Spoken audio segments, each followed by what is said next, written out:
Hi everyone, welcome to Book Club. Now, you might think that after the fun we had with World Book Day last month, that we could not possibly top the awesomeness. And normally, you'd be right. But friends, today, I've got just two words for you. Jacqueline Wilson. That's right, the creator of all things Hetty Feather and Tracy Beaker will be joining us in Book Club, and we'll be putting your questions to her. As well as that, we'll be looking at your emoji challenges and your 5-word book reviews. And we've got another amazing author to speak to who had a very famous father, but more on that later. Because first though, she's written more than 100 books, sold more than 40 million copies. She was a former children's laureate, has been responsible for some of the greatest shows CBBC has ever seen, and was made a dame for her services to children's literature. So please, be upstanding for the queen of children's books. It is Dame Jacqueline Wilson. What an introduction. Thank you so much. Yeah, the pleasure is all mine. May I sit down, Your Grace? Is that okay? Certainly. Thank you very much. Thank you. Thank you for joining us. It's so exciting to have you on. Now, let's talk about why you're here. You've got a new book. Tell us about it. What is it called? What can we expect from it? Well, it's called The Magic Faraway Tree, A New Adventure, because the Magic Faraway Tree books have been loved by many generations. When I was a little girl, way, way back, I adored these books. And I was asked if I would like to do a kind of follow-on version to the 3 major books. And I said, yes, please. And it's been such fun. And this book is said to come out in May.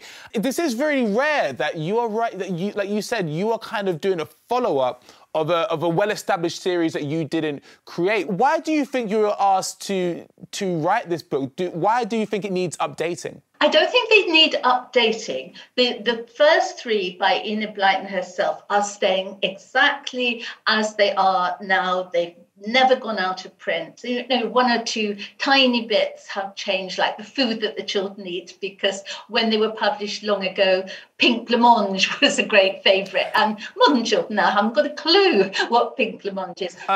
Speak for yourself, Jacqueline. I'm a big fan. Oh, sorry. Is that your favourite? It's as if my children, who are staying in a holiday cottage at the edge of the Enchanted Wood, they actually jump over the ditch and go into the Enchanted Wood, discover the faraway tree for themselves. And then I'm in both Enid Blyton land, but it's also my land too. Do you find it easier when you're writing books of a series that's already established by someone else than starting a completely new story on its own? Or what do you find? I worry a little bit more if I am doing a follow-on book, because for many people, these books are precious to them, and they might think, how dare she take on this book and try and change it? But I would never do that. I just do my own version, and if it means that people go back to the original books, I think that's all to the better. And if in 80 years' time a children's writer says, I'm going to do a new version of the story of Tracy Beaker, I wouldn't mind in the slightest. Well, that's great. Good to know. I will just jot that down. That's when I'll start writing my next series of Tracy Beaker. It'll be in space and it'll be an opera, but that's for the later time. Actually, Jacqueline, I've got quite a fun game to play now, and so because you've taken a classic series, you've added your twist to it. I've done the same. I've taken some classic stories, I've updated them, given them more of a modern feel, and I want you to try and guess what the original books are that I've been inspired by. So I'm going to read them out, and I want you to shout out the answer. Is that okay? Yeah, I'll give it a go. All right, here's the first one. Barry, a young boy, finds a golden ticket in a dairy factory. It's very ethical, 100% fair trade, cocoa artisan chocolate bar stuff, okay? And he's invited to a pop-up shipping container kitchen at a very trendy market where a mysterious man makes sustainable chocolate bars out of broccoli. What book do you think inspired that one? I think it might be Charlie and the Chocolate Factory. I think you might be correct. Okay, there we go. Yeah, I want to call it Charlie and the Broccoli Chocolate Factory. It's okay. A work in progress. All right, here's the next one. A wizard called Grand Alf turns up at the door of a man with massive smelly toes and challenges him to play an epic computer game online along with 13 dwarves to defeat a giant dragon and win loads of cryptocurrency. Could that be the Hobbit? That is correct. It is The Hobbit. Yay! By J.R.R. Tolkien. What can I call that one? The Crypto Currents. Again, working title. Working title. We'll workshop that. All right, here's the next one. 4 siblings are sent to a city for a holiday and discover a magic toilet which sends them to space when they use it. They all end up deep in the solar system where they battle an evil white toilet brush. I think that might be a really wacky version of Narnia and The Lion, the Witch and the Wardrobe. Yes, you have got it. It is Narnia, the toilet, the brush. No, the lion, the lion, the brush, and the toilet. I think is probably how I'd do it. Can't wait to see the cover of that book. Jacqueline, you got 3 out of 3. Smashed it. I mean, there's nothing else that I can. No other stories. So well done to that. Now it's time for our book clubbers to take over. They have been sending in their questions for you. I'm going to read them out. Let's see how many we can get through. First one is from Cosmic Turquoise Owl, who asks, "Where do you get your inspiration from?" That's the $64,000 question. I think it's a bit like saying, where'd you get your dreams from? Sometimes it's vaguely something that's happened to me or I've heard about. Sometimes an idea comes just out of the blue and I go with it. From Jamie, firstly, they want to say that you write great books, but how old were you when you started writing them? Well, in some of my books where they have a piece about the author, it says I wrote my first book when I was 9. It wasn't a real book. It was only a school exercise book and there were only about 12 pages. I think I had my first book published when I was about 23 and it meant the world to me. From Sporty Girl 2011, what has been your favourite book to write so far? This is like picking your favourite child, but go for it. Well, definitely and honestly, The Magic Faraway Tree, a new adventure, because it was a new adventure for me and I was revisiting my childhood favourite characters. And I wanted to be Silky the Fairy when I was 6 or 7 years old. The way you talk about it, Jacqueline, maybe this could be the next CBBC hit show. You know, we could pick this up. Fingers crossed. Hey, I can play the fairy. I don't mind that. Like we can really modernise this up. I can see you in wings. I think you look very cute. I'll send you my show reel and a picture of me with wings, and we'll see what's up. Okay. Speaking though of your books that have been adapted, from Roberta, I love your books. My favourite is probably The Story of Tracy Beaker. My question is, what is your favourite book? Who is your favourite author and why? When my daughter was little, our joint favourite book was Where the Wild Things Are by Maurice Sendak, and we'd act it out, roaring those terrible roars and showing our terrible claws. So that is a fantastic book too. Amazing. And this one asks, what inspired you to become an author? So what inspired 9-year-old Jacqueline to start writing stories? I know when I was in hospital having my tonsils out, the doctor asked me what I wanted to be when I grew up. And I said I wanted to be a writer, which surprised my mum. But I had just realised that on the spine of a book, you get the name of the book, and then you get a name.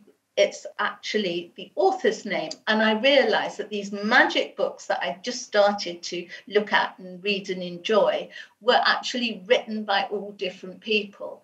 And I thought, I want to be one of them. I want to write one of these books. Well, those were our questions for our book clubbers. Thank you for sending them in. Thank you for answering them, Jacqueline. Do you mind, though, if we do one more challenge with you? Just Okay. Okay, right. Well, this is one that we love here in Book Club. It's called the Emoji Challenge. So what happens is every month I give our viewers 3 emojis and their task is to come up with an incredible story using those 3 emojis. So my emojis this month and the ones that you'll be using are Planet Earth, a book, and a happy face. So I'm gonna give you 20 seconds, Jacqueline, to tell me a story using Planet Earth, a book, and a happy face. Are you happy to do this? Yep. 3, 2, 1, go.